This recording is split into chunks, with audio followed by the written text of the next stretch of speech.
તો મિત્રો જય માતાજી, કેમ છો તમે બધા? મોજમાં? આપણે પણ મોજમાં જ છીએ મિત્રો. તો હું આવ્યો તો મારા ફૂઈની ઘરે, એટલે મારો ફૂઈનો છોકરો મારો મોટો ભાઈ એટલે કે આવ્યો તો સુરતથી આટો મારો. અને કેમ આવ્યા ખબર છે? તમે જો ઉપર પેલા વિડીયો જોવો, મજા આવશે, તમને મજા આવશે. ઘડીક 2 મિનિટ કહું. ખાલી એક જ દિવસમાં આજ આવ્યા સુરત ને આજને આજ પાછું જવાનું. દેહમાં આવવાનું કારણ હું, આ સુરત વાળાને યાર આવો પ્રોબ્લેમ તો બહુ રહે, કારણ કે અહીંયા કામનું હોય તકલીફ થોડીક, અને રજા રાખે તોય તકલીફ, અને એક જ દિવસમાં પાછું જવાનું. જો આજ સવારમાં આવ્યા, હવે આજ સાંજે 5 વાગ્યા અને પાછું વહી જવાનું છે.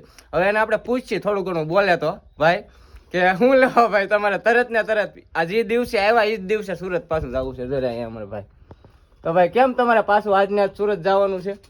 જવું પડે ને ઓફિસે. ભાઈ ને ઓફિસમાં કામ હોય થોડું ઘણું, અને ન જાય તો થોડું ઘણું કામ અટકી જાય, એવું છે બધું.